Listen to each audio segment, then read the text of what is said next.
Combien de fois as-tu eu envie de changer? Changer un objet, c'est facile. Si tu as l'argent, tu peux l'acheter. Par contre, changer une habitude, changer de manière de penser, de vivre, c'est nettement plus complexe. Parce que changer, c'est aller vers l'inconnu. Et l'inconnu, ça fait peur. Alors, qu'est-ce qui nous fait peur au fond? Et surtout, comment surmonter ces peurs?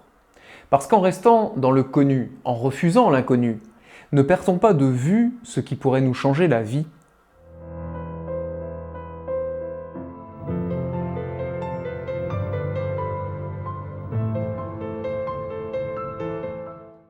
Je suis Christian S et je t'aide à te libérer de tes pensées négatives. Dans mes vidéos, je te partage mes réflexions et mes stratégies pour mieux te comprendre et pour arrêter de souffrir. Alors c'est très simple, il ne te reste plus qu'à t'abonner en appuyant sur le bouton juste en dessous de la vidéo et sur la petite cloche juste à côté. J'ai eu l'occasion de m'intéresser aux travaux de Robert Fogel, un prix Nobel d'économie qui a publié il y a quelques années un livre vraiment intéressant. Il y parle de la vitesse d'évolution de l'être humain sur les 300 dernières années comparée au millénaire précédent. Et c'est vraiment stupéfiant de voir à quelle vitesse on a changé. En 1850, un Américain moyen mesurait 1m70, il pesait 66 kg et il avait une espérance de vie de 45 ans. En 1980, il mesurait 1m78, il pesait 79 kg et il avait une espérance de vie de plus de 75 ans. Regarde l'âge moyen de la puberté pour les petites filles. En un siècle, il a diminué de 2 ans. Et il y a 15% des petites filles américaines qui commencent leur puberté à 7 ans. Notre température corporelle a changé. En un siècle, elle a baissé de plus d'un demi-degré. Il y a même des bébés maintenant qui naissent sans dents de sagesse. Donc tu vois, l'espèce humaine évolue tout le temps, elle change continuellement, et ça de plus en plus vite. Et nous aussi, individuellement, depuis notre naissance jusqu'à notre décès, on change. Les ongles poussent, les cheveux poussent, la peau se modifie, les capacités de vision, d'audition changent. Soit on grandit, soit on vieillit, mais on ne reste jamais la même personne. Mais pas que physiquement, psychologiquement aussi. Regarde, rappelle-toi comment tu voyais le monde et les pensées que tu avais quand tu avais 20 ans. Est-ce que tu peux dire que tu as les mêmes maintenant? Absolument pas. Et en parlant d'avoir 20 ans, imagine quelqu'un qui a 20 ans en 1050, ou en 850, ou en 1250. C'était à peu près la même chose, la vie n'était pas tellement différente. Mais qui pourrait dire que quelqu'un qui a 20 ans en 1990 a la même vie que quelqu'un qui a 20 ans en 2020? Personne. Et le monde s'accélère de plus en plus. Tous les jours, il y a des nouvelles technologies qui se créent, d'autres qui disparaissent, et avant même qu'on ait eu le temps de s'y familiariser. Tous les jours, le monde s'accélère. Il y a des algorithmes qui travaillent à une vitesse folle, qui effectuent des milliards d'opérations à la seconde en bourse. Ça s'accélère de plus en plus. Sauf que le problème, c'est que nous, on n'est pas des robots, on est des humains. Un robot, c'est fait de métal, de circuits informatiques. Nous, on est fait de chair et de sang. Un robot, c'est un logiciel à l'intérieur. Nous, on a des sentiments à l'intérieur, des émotions. Donc les machines arrivent à changer très rapidement et très facilement. Seulement pour nous les humains, c'est un peu plus compliqué. On est tous, à un moment ou à un autre de notre vie, confrontés à une peur du changement. Mais au fond, qu'est-ce qui nous fait réellement peur?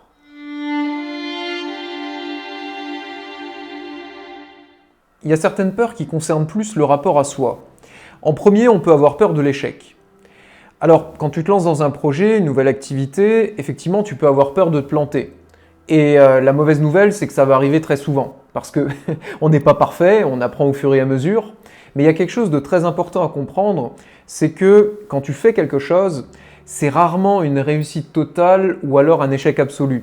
Souvent, la vérité se situe un petit peu entre les deux. Et au fond, qu'importe de quel côté tu te situes plus, quoi qu'il arrive, tu vas en tirer des expériences, tu vas en tirer des enseignements, tu vas t'améliorer et surtout tu vas prendre du plaisir sur le chemin. Et ça, c'est le plus important. Si on vise une victoire absolue et que n'importe quel autre résultat nous décevra, on sera déçu. A l'inverse, on peut parfois être confronté à la peur de réussir. Alors, ça peut sembler paradoxal, mais quand on réussit notamment un projet, très souvent, ça va nous donner de nouvelles responsabilités. On va devoir peut-être se mettre en avant. Et ça va peut-être des fois aussi te donner d'autres changements dans ta vie que tu seras obligé de faire en cascade. Et ça peut être bloquant pour certaines personnes, parce qu'elles avaient envie de changer un point précis dans leur vie, mais elles n'avaient pas forcément anticipé les conséquences, et elles ont peur de changer le reste. Elles se disent « Ah non, ok, j'ai envie de changer ça, mais j'ai pas forcément envie de tout changer. Donc je préfère ne rien faire, et comme ça, on reste au statu quo. » Grave erreur comme on l'a vu, parce qu'il n'y a pas de statu quo. Il y a une autre peur aussi qui revient souvent, c'est la peur de l'imparfait. Et là, franchement, c'est quelque chose qui est déguisé parce que très souvent, des personnes qui visent la perfection, qui se disent il faut que j'attende d'être super formé, d'avoir un projet béton, d'être hyper renseigné, d'avoir lu plein de livres avant de me lancer, en fait, c'est de la procrastination déguisée. Parce que sous ce désir de perfection, en fait, elles ont juste peur de se lancer. Et effectivement, c'est beaucoup plus confortable de rester dans cette position où on se forme, où on réfléchit, où on apprend avant de réellement se lancer. Mais regarde, par exemple, quand j'ai lancé ma chaîne YouTube, tu crois que je m'étais formé pendant des années avant? Non. Non, j'ai posté mes premières vidéos, elles étaient très loin d'être parfaites, j'ai fait plein d'erreurs. D'ailleurs là, elles sont toujours pas parfaites, elles ne seront probablement jamais, mais je m'améliore au fur et à mesure. Et puis j'apprends de mes erreurs et j'essaye d'améliorer la qualité de mon contenu. Eh bien, pour n'importe quel projet, pour n'importe quelle passion, pour n'importe quel changement, c'est la même chose. Il y a une phrase que j'adore, c'est « fait est mieux que parfait ». Ça veut dire qu'à un moment, il vaut mieux se lancer, faire des erreurs, tomber, trébucher, apprendre, recommencer et ainsi de suite. Et tu vas beaucoup plus loin que quelqu'un qui est là, qui attend, qui se forme, qui réfléchit et au final qui procrastine. Si tu prends deux personnes qui ont envie de se mettre au sport par exemple, l'une commence directement et fait 3 séances par semaine. Elle les fait relativement mal, elle ne maîtrise pas les exercices, mais petit à petit elle apprend, elle se renseigne, de temps en temps elle regarde une petite vidéo et comme ça elle progresse. Alors que l'autre, pendant 6 mois, va se former. Elle va lire plein de livres, elle va regarder plein de vidéos, elle va suivre une formation, elle va réfléchir, etc. Elle va se renseigner, elle va voir des coachs, elle va choisir la meilleure salle de sport. Et bien au bout de 6 mois, laquelle sera la plus avancée? Celle qui aura fait ces 3 séances par semaine, même si c'était imparfait, même si elle a fait des erreurs? Ou alors l'autre qui aura une connaissance parfaite de tout ce qui touche au sport, mais qui n'aura jamais bougé ses fesses du canapé? Donc fait est mieux que parfait. Et il y a d'autres peurs qui sont plus par rapport aux autres. On peut notamment avoir peur de leur faire de l'ombre. Tu sais, quand dans un groupe social, que ce soit amical ou familial, il y a une des personnes qui commence à changer, à avoir d'autres projets, d'autres envies, à prendre une direction différente des autres, très souvent, il y a au moins quelques personnes qui vont la rejeter. Parce que, eh bien, ils détestent ça, tout simplement. Ils détestent le fait de voir les autres changer, évoluer, parce que ça les ramène, eux, à leur propre stagnation, à leurs propres échecs. Et donc, ils sont presque contents, inconsciemment, quand les autres ne réussissent pas, ou en tout cas ne bougent pas. Parce que comme ça, eux, ça les conforte psychologiquement dans leur choix. Donc, n'aie pas peur de faire de l'ombre aux autres. Quand tu te lances, ces personnes dont je viens de parler, au fond, ça va te permettre de faire le tri. Parce que ces personnes, elles vont continuellement chercher à te décourager, à te dissuader, à te dire ne fais pas ça, à te tirer vers le bas, à te critiquer derrière ton dos. Mais ces personnes-là, est-ce que tu en as vraiment besoin? Peut-être qu'à un moment de ta vie, c'était des amis ou c'était des personnes de ta famille que tu aimais bien, qui t'ont apporté quelque chose. Mais là, si tu es dans une démarche de changement, d'amélioration, et qu'elles ont cette attitude envers toi, est-ce qu'elles méritent vraiment de faire toujours partie de tes proches? Et à l'inverse, ça te permettra de voir ceux qui vont chercher à t'épauler, à t'aider, à t'encourager, qui vont être là pour toi, te donner des solutions. Eh bien, ces personnes-là, on devrait plus s'en rapprocher. C'est elles qui vont vraiment nous permettre d'évoluer, de changer, de nous transformer, pas les personnes qui nous tirent vers le bas. Donc, quelque part, ça va te permettre de faire le tri. N'aie surtout pas peur de faire de l'ombre aux autres. Et l'autre peur, c'est la peur de se retrouver seul. Parce que justement, si on change, on ne correspond plus à ce que les autres attendaient de nous, et du coup, on peut avoir peur qu'ils nous laissent de côté. Mais ça, c'est une peur également à dépasser, parce que c'est faux en fait. Alors, je ne dis pas qu'on va garder exactement le même entourage avant et après un changement, surtout si c'est un gros changement. Mais on va s'entourer de d'autres personnes. Parce que quand on change jamais tout seul dans son coin en ne voyant jamais personne. C'est très rare. En général, on va rencontrer naturellement des gens, on va s'ouvrir, on va discuter, on va s'intéresser, et ces nouvelles personnes, eh bien, elles vont venir enrichir notre cercle. Donc ça va faire comme un turnover en fait de notre entourage. Certaines personnes vont partir, d'autres vont rentrer, et au final, ça va que nous enrichir. On n'aura pas perdu des personnes, on aura gagné de nouvelles personnes. C'est comme ça qu'il faut le voir.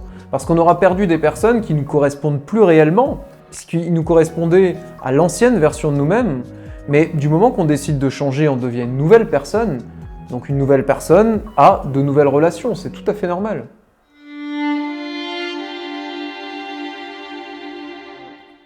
Imaginons que tu aies envie de changer, peut-être ajouter quelque chose à ta vie, une habitude, ou alors en enlever une, peut-être un projet entrepreneurial, te lancer dans une nouvelle passion. Tu vas faire face aux peurs dont j'ai parlé tout à l'heure. Mais ce qui est intéressant maintenant, c'est de voir comment les surmonter. Comment au mieux tu vas pouvoir faire le changement que tu as envie de faire en minimisant l'impact de ces peurs qui seront là dans tous les cas. Quoi que tu fasses, tu vas ressentir ces peurs. Toi, moi, n'importe qui, on les ressent. Ça va être dans la manière de les gérer que ça va faire la différence. Donc pour n'importe quel changement, la première étape, c'est d'en choisir un seul à la fois. N'essaye pas de changer plein de trucs en même temps parce qu'à vouloir tout faire, on ne fait rien. Donc concentre-toi sur un seul changement, le plus urgent, celui qui te plaît le plus, celui dont tu as le plus envie. La deuxième chose, c'est que quand tu auras en visuel le changement que tu as envie d'effectuer, tu vas voir une énorme montagne. Parce que un grand changement, ça implique de grandes conséquences dans ta vie personnelle, professionnelle, dans tes habitudes, ton quotidien, par rapport aux autres. Et quand tu vois cette énorme montagne, tu te dis mais j'y arriverai jamais. Alors que si tu décomposes cette montagne en petits sommets, que tu commences par faire 200 mètres, puis 200 mètres, puis 200 mètres, tu as le temps de t'habituer progressivement à l'effort, ça devient de plus en plus dur, mais toi tu deviens de plus en plus entraîné. Et de deux, à chaque fois, tu vises un petit objectif. Pas un énorme changement, mais un petit changement fait sur la semaine par exemple. Ensuite, au début de ton changement, tu vas avoir ces pensées dont on a parlé tout à l'heure qui vont essayer de te freiner, de te limiter. Alors, j'ai fait une vidéo à ce sujet sur comment se forment les croyances, les pensées. C'est très intéressant, si tu veux aller la voir, je t'encourage à le faire. En un mot, quand tu as ces pensées qui vont essayer de te freiner, ces boulets, plus tu vas les suivre et plus ce circuit neuronal va être emprunté par la suite. Donc ça va donner un cercle vicieux. A l'inverse, il va falloir que tu trouves d'autres pensées à mettre en face. Et plus tu vas suivre celles-ci, et plus leur circuit neuronal va remplacer le premier. Ça va te permettre petit à petit de changer ta manière de penser et d'aller vers des pensées qui vont t'aider, qui vont te soutenir dans ton projet, dans ton envie de changement. Tu sais, je vais te raconter une petite expérience personnelle qui m'avait beaucoup appris. Il y a quelques années, je travaillais dans une boutique de téléphone mobile et notre responsable qui m'avait recruté, il avait une petite trentaine d'années, il était arrivé il n'y a pas très longtemps et au début, il était super motivé. Comme moi d'ailleurs, ça formait une super équipe. Et au fur et à mesure, malgré les résultats de la boutique qui étaient très bons, la direction départementale, régionale, lui mettait une pression de dingue. Toutes les semaines, il avait des réunions, toutes les semaines, les résultats n'étaient pas assez bons, etc. Et cette pression, il avait de plus en plus de mal à la supporter. Et donc, il a trouvé un poste ailleurs, et en fait, en quelque sorte, il nous a plantés. On s'est retrouvés seuls avec mon collègue, 2 vendeurs à gérer la boutique, on n'avait plus de responsable pendant quasiment 6 mois, jusqu'à ce que mon contrat se finisse. C'était une super expérience d'ailleurs, entre parenthèses, mais ce qui compte, c'est que quand il a senti en fait que ça n'allait plus, que clairement il n'était plus capable de supporter cette pression et que surtout il pouvait trouver mieux ailleurs, qu'il faisait un super boulot mais qu'il n'était pas reconnu à sa juste valeur, il a décidé de changer. Et dans son mail d'adieu, en quelque sorte, il a fini par une phrase que j'ai trouvée très belle, c'est « Il vaut mieux prendre le changement par la main avant qu'il nous prenne par la gorge ». Et j'ai trouvé ça assez inspirant parce que ça veut dire que parfois, il vaut mieux épouser le changement plutôt qu'attendre qu'il nous mette au pied du mur. Mais pour autant, est-ce qu'il faut tout changer tout le temps? Est-ce que parfois, il ne faut pas préférer une certaine stabilité?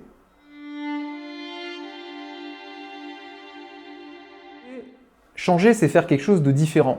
Mais différent, ça ne veut pas toujours dire mieux. Le monde change et ne devient pas forcément meilleur pour autant. Et surtout, il y a un besoin vraiment instinctif chez l'être humain, c'est le besoin de stabilité. C'est pour ça qu'énormément de gens cherchent un CDI, parce que ça les stabilise dans leur vie professionnelle. C'est pour ça que beaucoup de personnes valorisent l'achat d'une maison, devenir propriétaire, parce que ça stabilise un foyer, ça stabilise un lieu de vie. C'est pour ça que le mariage, l'engagement dans un couple est valorisé, parce que ça stabilise le côté sentimental, émotionnel de la relation. Donc là où aller vers quelque chose de nouveau peut attirer, la stabilité rassure. Là où la nouveauté excite, la stabilité permet de se construire. Mais alors comment concilier les deux? Comment concilier ce besoin de changement avec ce besoin de stabilité? Alors pour ça, il n'y a pas de réponse magique, mais il y a une manière de penser qui permet de faire le lien entre les deux extrêmes. Et si au lieu de changer, on s'adaptait? Si au lieu de changer de lieu de vie, on adaptait notre manière d'y vivre? Si au lieu de changer de valeurs, on adaptait notre manière de les incarner au quotidien? Si au lieu de changer de partenaire, on adaptait notre relation avec lui? Si au lieu de changer nos émotions, on adaptait notre manière d'y faire face? Ce qui est important, c'est que parfois il est plus pertinent de s'adapter aux situations plutôt que de vouloir les changer. Après, évidemment, c'est à chacun de juger en fonction de sa propre situation. Ainsi, un changement peut être nécessaire, mais il n'est pas forcément indispensable. Et en visant la stabilité sur ce qui fonctionne pour nous, l'adaptation quand il y a seulement certaines parties d'une situation à modifier, et le changement quand c'est nécessaire, on peut nager dans le fleuve de la vie sans s'y noyer.